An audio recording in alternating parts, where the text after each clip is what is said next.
In a flat hierarchy, how do you work?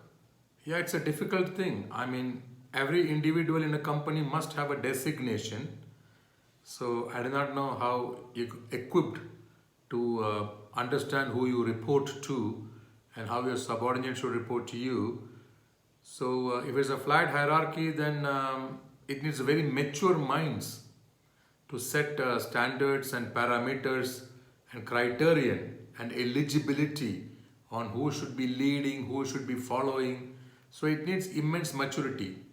But the company should operate on designations. I think the human resource department should appropriate or allot a specific designation with reference to division of labor. They have to understand how many people are involved or required or needed in a specific project, and accordingly they must do what is called as rifting one talent and one skill from another skill, so that you have many people with different expertise, with different specialists and different mastery over various attributes of some work. So you have to rift the work and make it into tinier components. You got to separate the labor, separate the designation, separate the professional obligation. Then you must understand, in a flat hierarchy, there is something called who has got more exposure, more experience over the subject.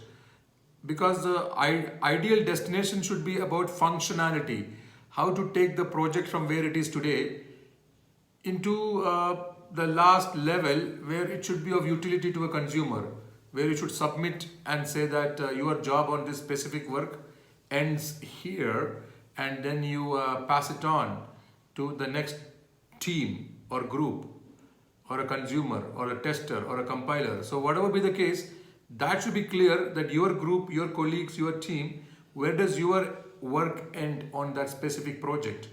So this should be very clear. What is the destination? What is the focus? What is the goal? What is the target? So a group of people in the same flat hierarchy can align themselves and have an affinity and allegiance to work together, but with a specific job of functionality to complete the job somehow in a stipulated period of time with a specific standard and quality of delivery.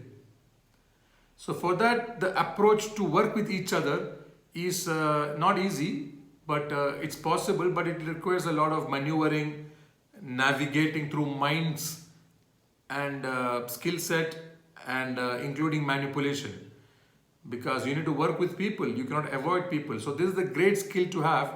Technically you may be very good at it, but do you have the soft skills? So in flat hierarchy is a test whether you have the soft skills to encourage other people to work with you, to continuously inspire them to be part of the group, to continuously almost handhold them to go along with allegiance, affinity, and with agreement and with alliance with the other 9 people in your group. If you have you're the 10th person and 10 people have to work in a flat hierarchy, then you got to stand out only through your intelligence, of friendliness, of rapport, of cordiality with the other people, and to show them you got more exposure, more expertise, more experience on the subject. If it's a 2-year project, then they should know you are the right person for go-to, because in a flat hierarchy they'll each other will have a conflict among each other. So over a period of time you must set yourself apart for them to know that you are the go-to person. So as people start coming to you for their doubts and confusion, maybe personal, maybe technical, maybe professional, maybe from the management, maybe from the administration, whatever be the case, if you start appearing to be a go-to person, then you slowly start escalating your authority over other people. Then when you are giving, even though instruction and order, not exactly command, but then your instruction, if you give it in the form of suggestion, if you give it in the form of advice, that needs a third element, soft skills and technical expertise, and the third thing is communication skills.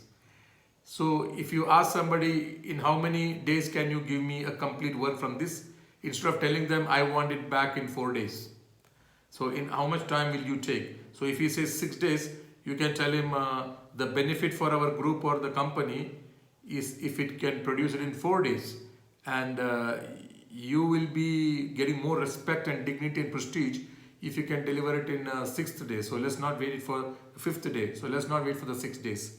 So see how much you can come closer to 4 days.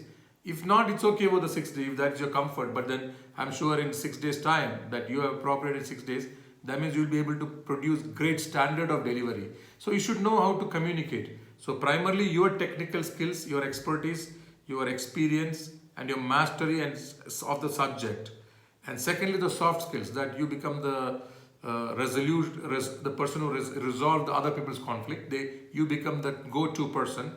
And number three is your communication skills. So this way, your objective is to bring their focus on functionality, on the deliverables, because in the end of the day, the consumer wants an extremely good product. So you should be able to inspire the people in your group, the 9 people, even though there is no marked authority for you over them, but yet you can gain that trust of them with your demeanor, with your behavior, and then they will start communicating with you. So you need communication skills. In short, they must feel that you are the support system for them, that you are encouraging, and you are technically qualified. And you should also be a learner. Sometimes you should agree to be open enough for something called reverse mentoring. Reverse mentoring is that sometimes you should be learning from your subordinates, so they do not feel that separateness. See, every move I make, every move you make, you should not put more division where it's possible to have a division. See, divisions and separating and disengagement is very easy to have. So you should be very careful. You do not further divide what's already the division existing. Instead, you must work to merge. You must learn to stitch the differences together to make it one fabric of your group. So in all, you will be getting the respect and trust from your colleagues, though they do not see you as a superior. So your pain area is that the human resource department is not appropriating a specific designation for your colleagues to understand where is a command center. But then you should evolve into a command center through your demeanor. This is a possibility. It's not easy, but it's possible.